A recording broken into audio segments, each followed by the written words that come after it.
भूर्भुवः स्वः तत्सवितुर्वरेण्यं भर्गो देवस्य धीमहि धियो यो नः प्रचोदयात्।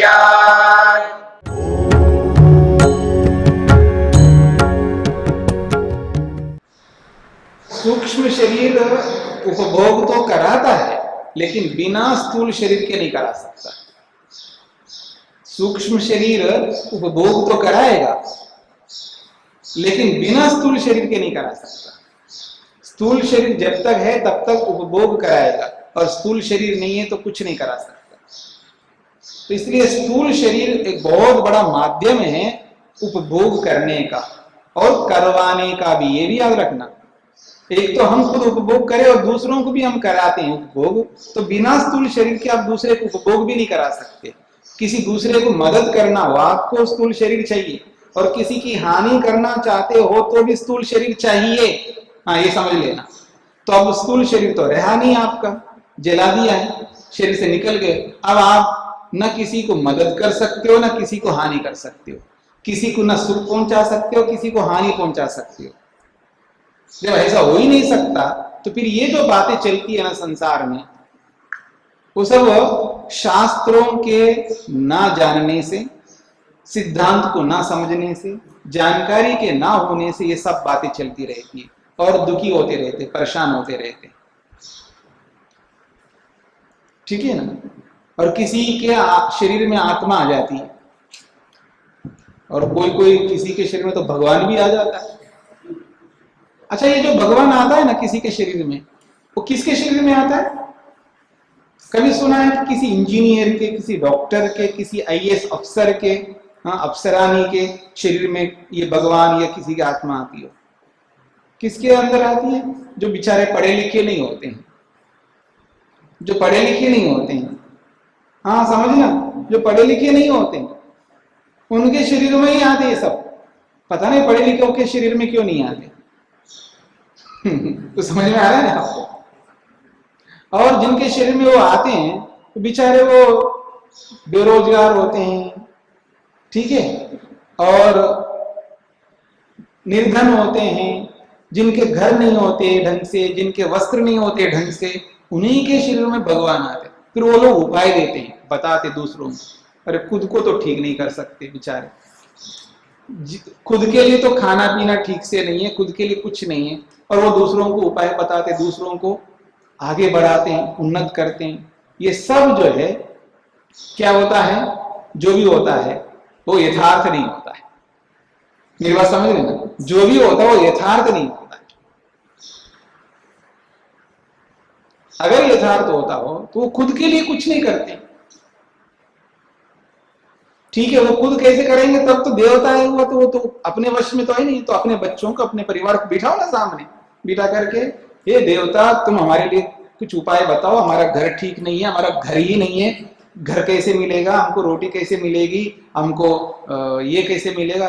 पूछो ना, उपाय मांगो उनसे अपने परिवार के लिए। कुछ नहीं कर सकते आप अपने परिवार के लिए, दूसरों के लिए कराते। और उनके पास जाते कौन है? वही जाते हैं जो पढ़े लिखे नहीं होते हैं या बहुत कम पढ़े लिखे होते हैं। और पढ़े लिखने का मतलब भी समझ लेना आप। हाँ, पढ़े लिखने का मतलब क्या होता है ये भी याद रखना। पढ़े लिखने का मतलब ये होता है आपने एमए किया, बीए किया, आपने ये किया, ये पढ़ाई लिखाई का मतलब नहीं है। हाँ, पढ़ाई लिखने का मतलब ये होता है अगर आप गाड़ी चलाते हैं, गाड़ी खराब हो गई है, अब गाड़ी को ठीक करना आपको नहीं आता है क्योंकि आप पढ़े लिखे नहीं है। क्या पढ़े लिखे नहीं है? आप मैकेनिक नहीं है। गाड़ी को ठीक करने का पढ़ाई आपने नहीं किया, आप उस विषय में पढ़े लिखे नहीं है। मेरी बात समझ में आ रहा है ना? इसलिए उस पढ़े लिखे के पास जाते हो जो जानता है। ठीक है ना? अगर आप पढ़े लिखे होते उस विषय में, आप क्यों जाओगे? मेरी बात समझ में आ रहा है? माँ है जिसको भोजन बनाना आता है, वो दूसरे के पड़ोसी के घर में जाकर के क्यों उनको कहती है हमारे लिए कृपा करो, भोजन बना के दो? कहेंगी क्या ऐसा? खुद आता है उसको पकाना, बनाना। समझ में आ रही है?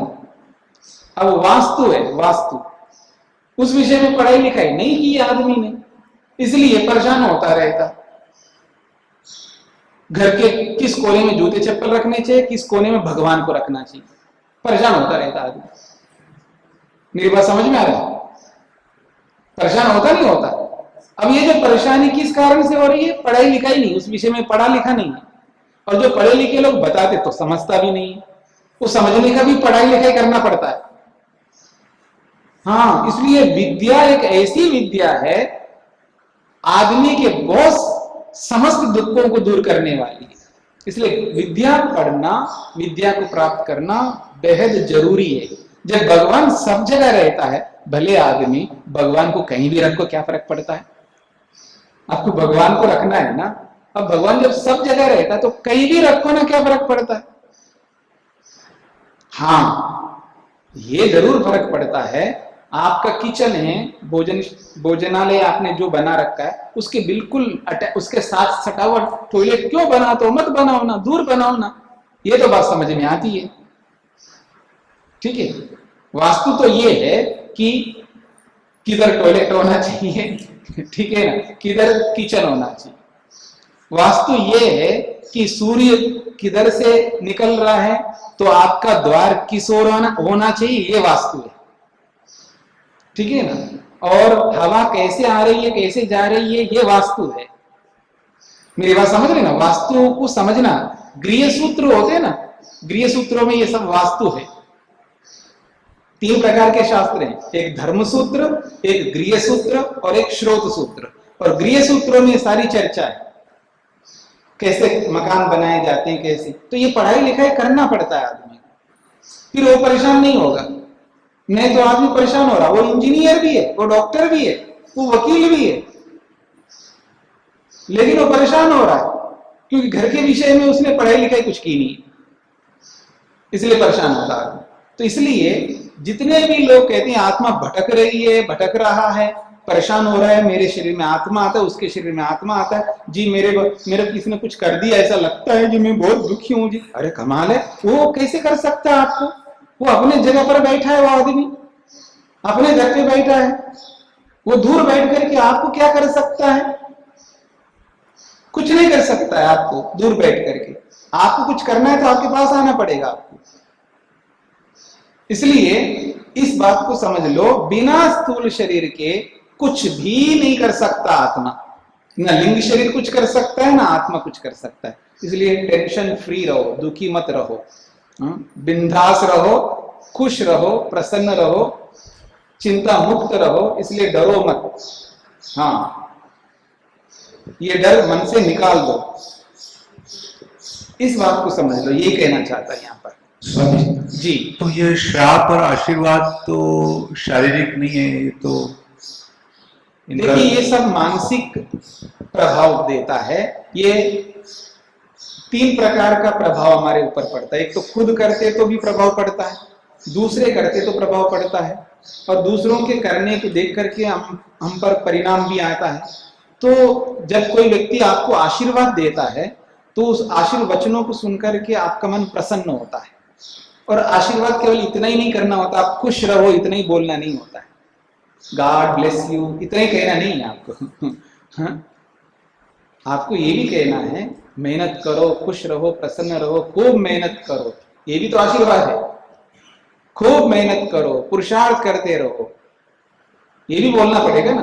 केवल सुखी रहो इतना ही बोलना नहीं, साथ में ये भी बोलना पुरुषार्थ करके सुखी रहो, ये बोलना है, ठीक है। तो जब आप आशीर्वचन देते हो, अच्छी अच्छी बातें बोलते हो, उसके साथ में उसको ये भी बोला जाता है कि आप मेहनत करो, पुरुषार्थ करो, तो उसका प्रभाव पड़ता है, तब वो जाकर के मेहनत करता है। और श्राप देने का मतलब भी यही होता है, हाँ वो भी प्रभाव पड़ता है, प्रभाव देता है। अगर जिसका मन कमजोर हो वो श्राप का पूरा असर पड़ेगा। जिसका मन कमजोर हो ना, वो श्राप दोगे ना तो प्रभाव पड़ता है। मान लीजिए आपने गलत काम किया है और मेरे प्रति किया है और मैंने श्राप दे दिया आपको, ठीक है, तो ऐसा श्राप दिया है कि वो बार बार आपका मन प्रभावित होता है उस श्राप से, उन वचनों से। जैसे कोई गाली देता है तो आप बार बार प्रभावित होते नहीं होते? वो शाप ही तो है, गाली देना, और क्या है। किसी ने आपको मूर्ख कह दिया, किसी ने और भी पता नहीं क्या गाली देते ही आप लोग, तो गाली दे दी आपने, और गाली देने वाले के गाली को सुनते आप परेशान होते नहीं होते हो? शाप लगता नहीं लगता आपको? ठीक इसी प्रकार से शाप भी ऐसे ही होता है। आपका नाश हो, आपका ये हो, आपका वो, ऐसा बोलते हैं ना लोग, दुखी होकर के, परेशान होकर के बोलते हैं, तो उसका प्रभाव पड़ेगा। अगर आप चिकने घड़े हो ना, तो कोई शाप का प्रभाव नहीं पड़ेगा। ठीक है, लेकिन आप अपने मन को दुखी रखते हो, परेशान रखते हो, और बिल्कुल चिकने घड़े नहीं आप। कैसे घड़े हैं? कच्चे घड़े हैं, फिर तो बहुत प्रभाव पड़ेगा। तो इसलिए अपने आप को मजबूत बना के रखना पड़ता है। मेरा कहने का मतलब है कि आप ढीठ बनो, ये नहीं कहना चाह रहा हूं। आप अपने आप को इतना मजबूत बनाओ, इतना स्ट्रांग अपने आप को रखो, जिससे आपके ऊपर गलत शब्दों का प्रभाव ना पड़े। कोई कुछ भी कह रहे है, अब कोई भी आदमी आपको दुखी कर सकता है, यानी कोई भी आदमी आपको नचा सकता है। कोई भी आदमी, सड़क पर चलने वाले भी आपको नचा सकते हैं। इसका मतलब आपके पास कोई सामर्थ्य नहीं है, आपको कोई अस्तित्व ही नहीं है। कोई भी आपको एक शब्द बोल करके आपको दिन भर दुखी करता है कोई आदमी, क्या अस्तित्व है आपका? क्या दिमाग है आपका? क्या आपने किया अपने जीवन में? एक शब्द सुन करके अब दिन भर दुखी रहते हो। अपने आप को मजबूत बनाओ। एक शब्द क्या, 100 शब्द क्या, दिन भर भी बोले ना तो भी आपको कोई परवाह नहीं, मस्त रहो, हाथी की तरह रहो, मस्त रहो।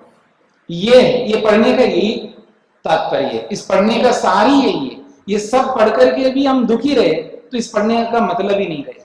इसलिए इस बात को समझो, यही कहना चाहते हैं। ये लिंग शरीर जो है, ये नियत है, सबसे प्रारंभ में सृष्टि की आदि में एक बार उत्पन्न होता है, फिर जब तक प्रलय नहीं होता तब तक बना रहता है। और ये महतत्व से लेकर के पंचमहाभूतों तक 18 तत्वों का ये समुदाय है। फिर असक्तम, ये रुकावट से रहित है। पूर्वोत्पन्नम असक्तम, असक्तम का मतलब है रुकावट से रहित है। ये कहीं भी जा सकता है, यानी किसी भी शरीर में जा सकता है, या किसी भी शरीर को प्राप्त हो सकता है कर्मों के आधार पर। मतलब यही सूक्ष्म शरीर मनुष्य शरीर को प्राप्त होगा, यही सूक्ष्म शरीर पशु पक्षियों के शरीर कहीं भी जा सकता है।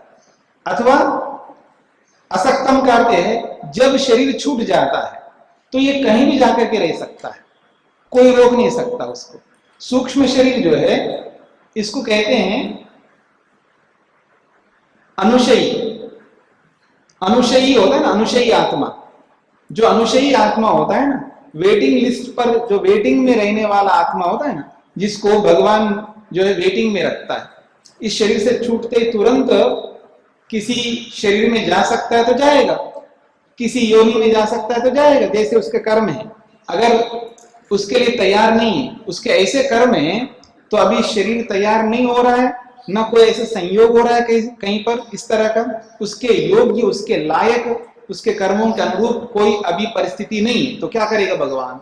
क्योंकि परिस्थिति को पैदा करने वाले आप हम लोग हैं ना, हम वो परिस्थिति उत्पन्न ही नहीं करते हैं, तो भगवान क्या करेगा? उसको वेटिंग में रखना पड़ता है। जो वेटिंग में रहता है ना, उसका नाम है अनुशयी आत्मा। और वो अनुशयी आत्मा अपने आप में कुछ नहीं कर सकता, क्योंकि उसके पास स्थूल शरीर नहीं है। तो उस अनुशयी आत्मा के साथ में सूक्ष्म शरीर रहता है, लिंग शरीर भी रहता है, उसको कोई नहीं रोक सकता। असक्तम है। असक्तम का मतलब है वो बिना रोक टोक के कहीं भी रह सकता। इस मैक में भी रह सकता है, मुझ में भी रह सकता है, आप में भी रह सकता है, किसी वृक्ष में भी रह सकता है, किसी दीवार में भी रह सकता है, कहीं भी रख सकता है भगवान। उस सूक्ष्म शरीर को, उस आत्मा को साथ में रखता है। तो 18 तत्वों का सूक्ष्म शरीर आत्मा के साथ रहता है, और वो आत्मा और 18 तत्वों का समुदाय सूक्ष्म शरीर है, असक्तम है, बिना रोक टोक के कहीं भी रह सकता है। भगवान उसको कहीं भी रख सकता है, इसका मतलब ये है।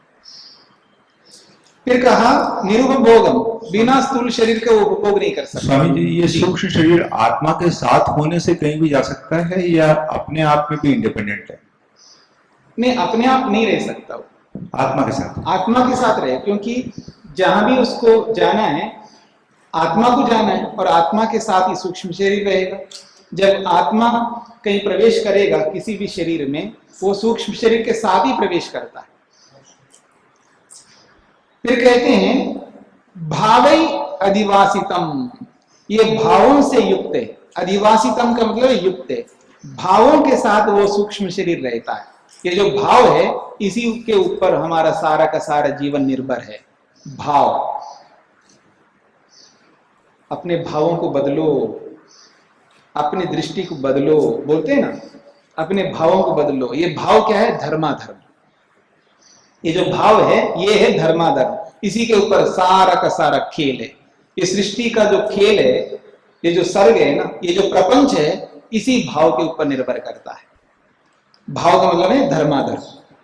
कैसा आपका धर्म है, कैसा आपका धर्म है, क्या आपने धर्म किया, क्या आपने अधर्म किया, क्या आपने न्याय किया, क्या अन्याय किया, क्या आपने पुण्य किया, क्या आपने पाप किया है, क्या उचित किया, क्या अनुचित किया है। यही भाव है। भावई अधिवासितम लिंगम, ये सूक्ष्म शरीर कैसा है? भावों से युक्त है, धर्माधर्म से युक्त है। ये भाव का मतलब धर्माधर्म कहो, भाव का मतलब अदृष्ट कहो। ये अदृष्ट से युक्त है, ये संस्कारों से युक्त है। भाव का मतलब है संस्कार, ये संस्कारों से युक्त है। ये पाप पुण्य रूपी धर्माधर्म से युक्त है। ये विद्या अविद्या रूपी भावों से युक्त है, ऐसा भी कह सकते हैं। विद्या अविद्या रूपी भावों से युक्त है, ऐसा भी आप कह सकते हैं। स्पष्ट हो गई? आगे बढ़िए। चित्रम यथा आश्रयम ऋते स्थानवादिभ्यो विना यथा छाया तद्वद विना विशेषैर न तिष्ठति निराश्रयम लिंगम। बहुत अच्छी बात कही है। वो कहते हैं यथा आश्रयम ऋते चित्रम, आपको चित्र बनाना है, कोई चित्र बनाना है, तो आश्रयम ऋते, बिना आश्रय के चित्र कैसे बनाओ? आधार तो चाहिए, कागज तो चाहिए आपको, कागज पेन आदि तो चाहिए ना।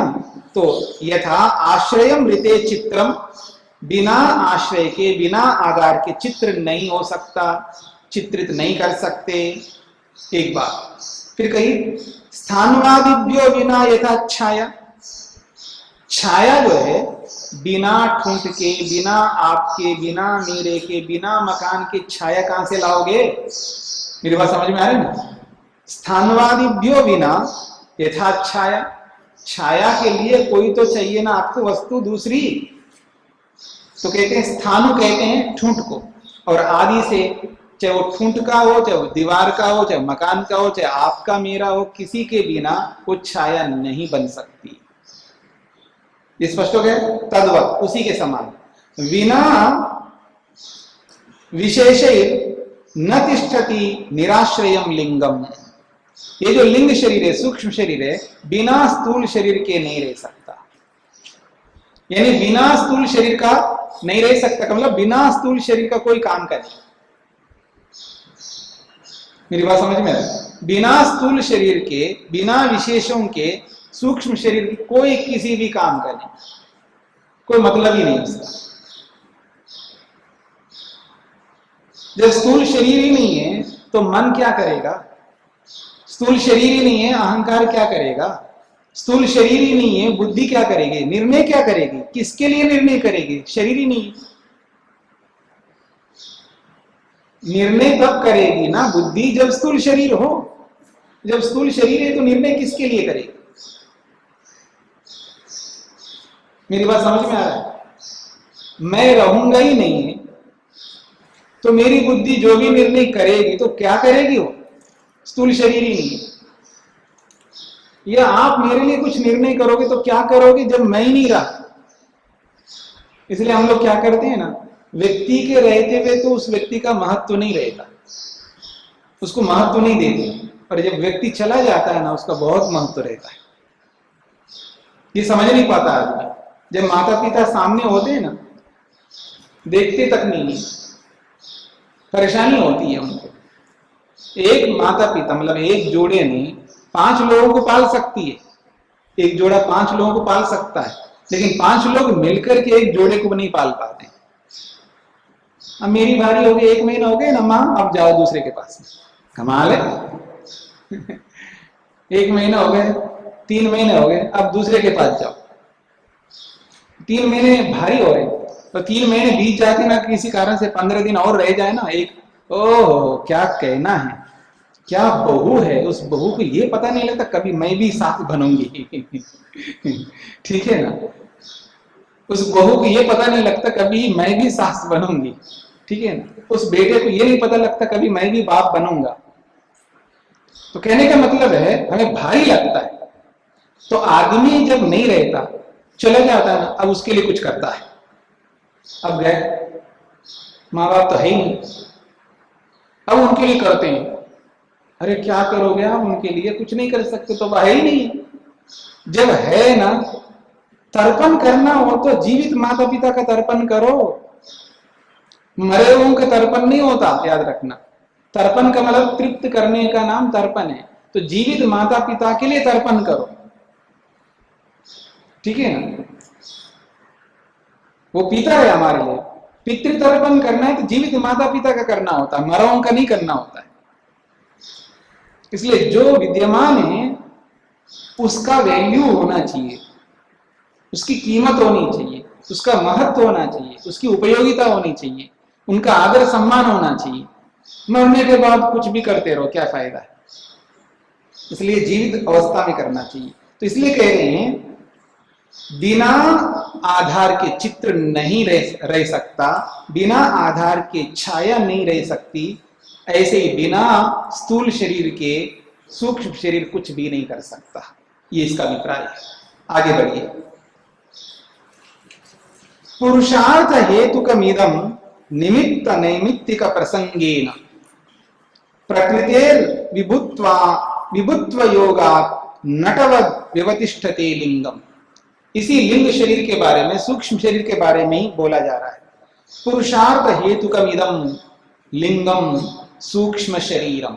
ये जो लिंग शरीर है, सूक्ष्म शरीर है, ये पुरुषार्थ हेतुकम, ये पुरुष के प्रयोजन को पूरा करना चाहता है।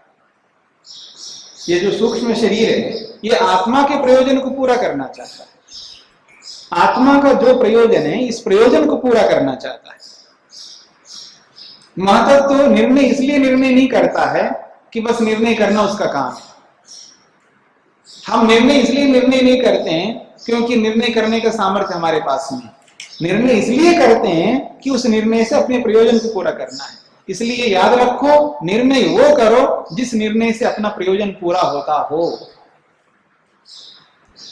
अहंकार करो, अहम की अनुभूति करो, मना नहीं है। ईगो रखो, अभिमान रखो, ऐसा अभिमान रखो जिस अभिमान से प्रयोजन पूरा होता हो। ऐसा अभिमान मत रखो जिस अभिमान से प्रयोजन पूरा नहीं होता हो। मेरी बात समझ रहे ना?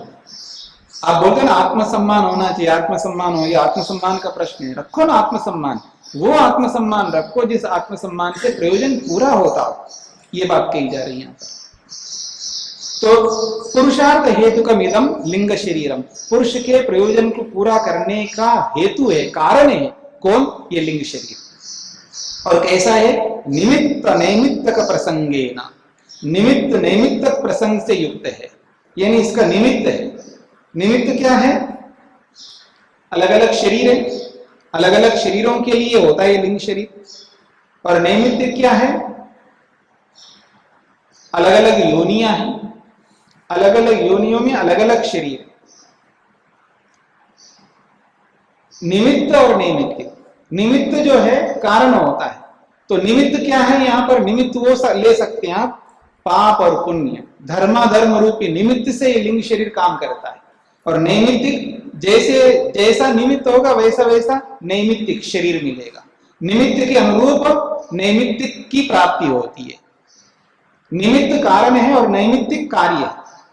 तो निमित्त नैमित्तिक प्रसंगेन लिंग शरीरम, तो ये लिंग शरीर है निमित्त से चलता है।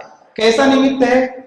यानी कैसे आपके कारण हैं, पाप और पुण्य कैसे हैं, उन पाप पुण्य कर्मों के आधार पर लिंग शरीर चलता है एक बार। और उन पाप पुण्य कर्मों के कारण से नैमित्तिक शरीर मिलता है, यानी मनुष्य शरीर मिलता है तो आपके पाप पुण्यों के कारण से, पशु पक्षी का शरीर मिलता है तो आपके पाप पुण्य के कारण से, तो निमित्त नैमित्तिक प्रसंग से ये लिंग शरीर चलता है।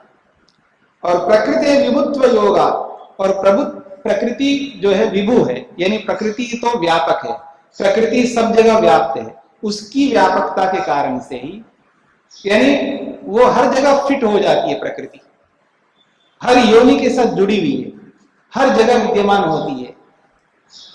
इसलिए कह रहे हैं नटवत, ये एक नट के समान होती है।